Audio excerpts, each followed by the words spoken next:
আসসালামু আলাইকুম, স্বাগতম জানাচ্ছি বিবিসি নিউজ আন্তর্জাতিক সংবাদে। শুরুতেই সংবাদ শিরোনাম, এরপর বিস্তারিত। ইসরায়েলে ফের ইরানের ব্যালিস্টিক মিসাইলের হামলা। ইসরায়েলের পর আমিরাতেও ইরানের ড্রোন ও মিসাইল হামলা। ইসরায়েলের নৌঘাঁটিতে লেবাননের মিসাইল হামলা। ইরানের তেল ক্ষেত্রে প্রথমবারের মতো হামলা চালিয়েছে ইসরায়েল। দর্শক, এতক্ষণ শুনছিলেন সংবাদ শিরোনাম। এখন বিস্তারিত।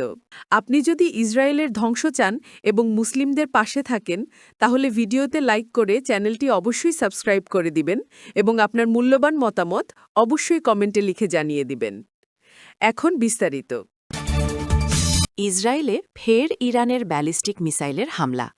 ইসরায়েলকে লক্ষ্য করে আবারও ব্যালিস্টিক ক্ষেপণাস্ত্র নিক্ষেপ করেছে ইরান। সর্বশেষ এই হামলাটি এর আগের আক্রমণের প্রায় ৪ ঘণ্টা পর সংঘটিত হয়। শনিবার বাংলাদেশ সময় রাত প্রায় 12:15টার দিকে ক্ষেপণাস্ত্র ছোড়া হয়।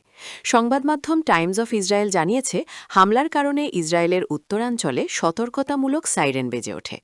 নতুন এই হামলায় ঠিক কতটি ক্ষেপণাস্ত্র ব্যবহার করা হয়েছে তা এখনও নিশ্চিতভাবে জানা যায়নি। তবে যুদ্ধ শুরু হওয়ার পর থেকে ইরানের হামলার তীব্রতা আগের তুলনায় কিছুটা কমে এসেছে বলে ধারণা করা হচ্ছে। ইসরায়েলের পর আমিরাতেও ইরানের ড্রোন ও মিসাইল হামলা। ইসরায়েলের পর এবার সংযুক্ত আরব আমিরাতে মিসাইল ও ড্রোন হামলা চালিয়েছে ইরান। আমিরাতের প্রতিরক্ষা মন্ত্রণালয় রোববার রাতে এ তথ্য জানায়।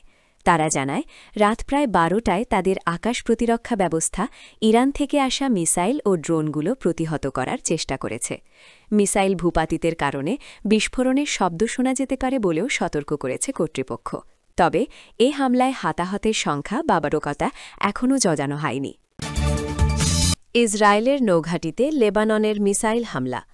ইসরায়েলের হাইফা নৌঘাঁটি লক্ষ্য করে মিসাইল ছুড়েছে লেবাননের শক্তিশালী সশস্ত্র গোষ্ঠী হিজবুল্লাহ। বাংলাদেশ সময় রোববার দিবাগত রাত প্রায় 2টা এবং স্থানীয় সময় রাত 8টার দিকে এক বিবৃতিতে এ তথ্য জানায় হিজবুল্লাহ। মিসাইল হামলার আগে ইসরায়েলি শহর কিরাত সামোনাকে লক্ষ্য করে রকেট ছুড়েছিল হিজবুল্লাহ।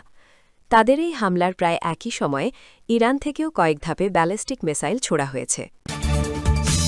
ইরানের তেলক্ষেত্রে প্রথমবারের মতো হামলা চালিয়েছে ইসরায়েল। ইসরায়েল প্রথমবারের মতো সরাসরি ইরানের তেলক্ষেত্র ও তেলের অবকাঠামোতে হামলা চালিয়েছে। রোববার রাতে ইসরায়েলি বিমান বাহিনী এই অভিযান শুরু করে। সামাজিক যোগাযোগ মাধ্যমে তেহরানের তেল সংরক্ষণাগার ও রিজার্ভ লক্ষ্য করে হামলার ভিডিও ছড়িয়ে পড়তে দেখা গেছে। ইসরায়েলের এই পদক্ষেপটির মাধ্যমে চলমান সংঘাতে এবার জাতীয় তেল শিল্পের অবকাঠামো লক্ষ্যবস্তু হিসাবে ধরা হয়েছে, যা আগে কখনো ঘটেনি। এই হামলার খবর আন্তর্জাতিক মিডিয়ায় প্রকাশিত হয়েছে। এতে ইঙ্গিত পাওয়া যাচ্ছে যে বর্তমান যুদ্ধ পরিস্থিতি নতুন পর্যায়ে প্রবেশ করছে, যেখানে কেবল সামরিক লক্ষ্য নয়, গুরুত্বপূর্ণ অর্থনৈতিক অবকাঠামো আক্রমণের আওতায় আসছে।